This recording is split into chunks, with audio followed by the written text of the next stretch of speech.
11 tahun pengalaman jualan online dalam 8 menit atau 10 menit, gue nggak tahu. Jadi gini.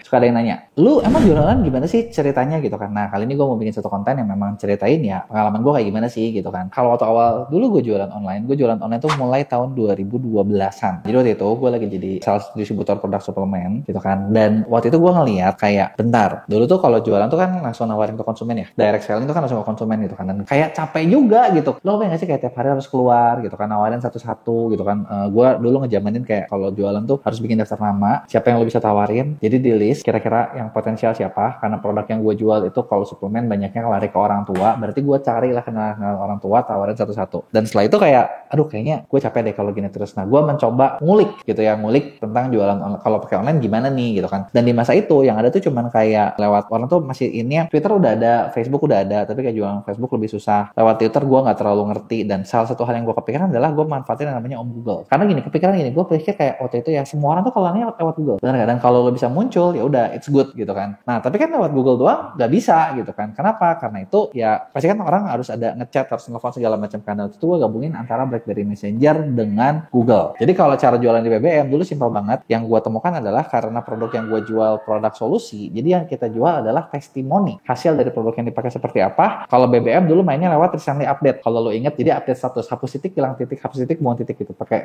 ini yang powerful, kontaknya banyak, dan itu ternyata efektif banget gitu kan. Nah, itu yang gue alamin ya dulu, dan dari situ bisa dapat omset penjualan sampai puluhan juta, yang dengan waktu itu marginnya tuh kurang lebih 30%-an, jadi berasa sedap banget gitu. Dan waktu itu gue sampai punya 5-6 BlackBerry gitu, karena satu BlackBerry kan 2000 kontaknya gitu kan, dimanfaatin lagi pakai Google gitu. Mulai belajar nih gimana caranya ngulik biar ketika lo dicari tuh lo masuk page one gitu kan. Dan salah satu website gue waktu itu, gue dulu bangga banget dalam 1 tahun gue dapat 1 juta page view. 1 juta page view, dan buatku lumayan karena itu udah langsung hard selling dan memang penjualannya kencang banget gitu ya. Kesulitan yang pernah dialamin yang pasti kayak gini lah, waktu di awal kita semua ngerti kalau jualan online itu susahnya satu, lu kagak ngerti. Jadi kayak gue belajar kayak algoritma ini, algoritma itu, terus Google berubah. Ketika dia berubah, anjir website gue langsung down gitu kan. Udah gitu 2015 mulailah ngejamanin yang namanya e-commerce mulai masuk 2014-2015. Di mana dulu gue tuh enak banget bercengkrama atau nongkrong di page one Google, terus muncul Tokopedia, Lazada, Shopee. Shit.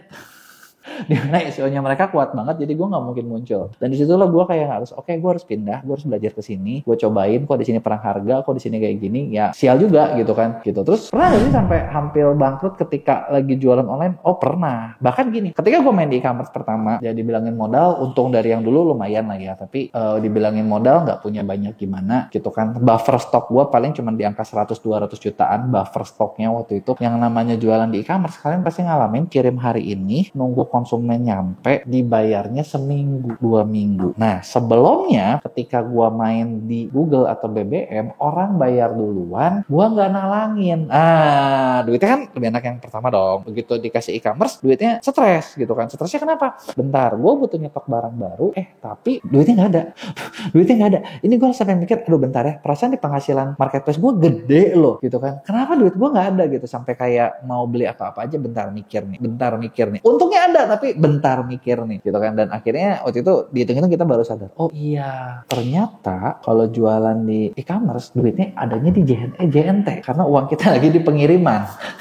Dan di mana waktu itu kan gue jualan produk yang maksudnya nggak enaknya adalah gini, jual produk yang gue jual itu kan ini ya suplemen yang konsepnya ada bisnisnya di MLM. Jadi lu beli 100, lu jual 100, dapat untung sih 30% atau 40%, tapi dibayarnya nanti bulan depannya. Jadi lu kebayang nggak, duit modalnya tahan, untungnya nanti gitu kan. Jadi kayak ya itu dulu kayak gitu kan. Pernah nggak ketipu? Oh pasti pernah. Ngirim barang kagak dibayar, udah biasa gitu kan. Atau gini, nanti nih kita punya reseller lagi, reseller kita ngambil, tolong dulu ya Pak, oke. Terus ternyata begitu ngitung itu kayak, bentar, kok ini hilang bisa sampai 200-300 juta ya gitu. Tapi memang sih nggak dari 1-2 orang, banyak, kecil-kecil. Cuman kalau dikasih banyak lumayan juga, enak juga gitu kan, kesel juga gitu kan. Sampai kayak satu kali kayak, anjir ini gue jualan nih, gue udah berapa tahun omset gue gede, hitungan di atas kertas gue gede, tapi kayak gue mau beli mobil aja mikir gitu. Gue pernah ngalamin seperti itu gitu. Terus apa sih momen yang sadar kalau jualan online itu bisa sukses gitu ya? Sebenarnya sesimpel kayak gini, kalau lu jualan online dan lu lihat di komunitas, pasti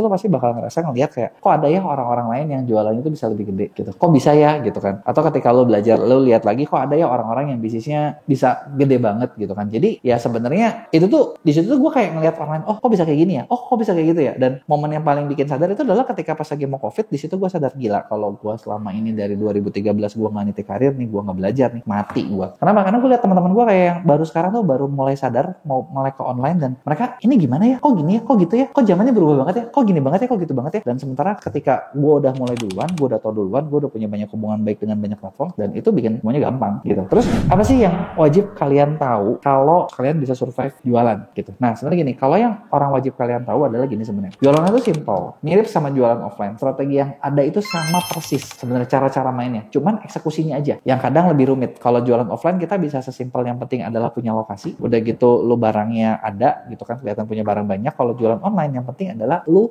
punya lokasi, tapi lokasinya lokasi digital. Lu kelihatan punya barang banyak, lu kelihatan punya rating yang banyak, lu punya banyak review yang banyak, dan itulah yang ngebedain. Kalau jualan offline kita harus nampilin kayak barang kita bagus, jualan online sama, bikinlah secara digital kalian makin bagus. Kalau lu nggak bisa, ya lu belajar atau lu serahin ke orang lain yang lebih expert. Oke, jadi itu pengalaman gue, semoga bermanfaat buat kalian. Oh ya, kalian yang punya pertanyaan, lu boleh tulis di kolom komentar.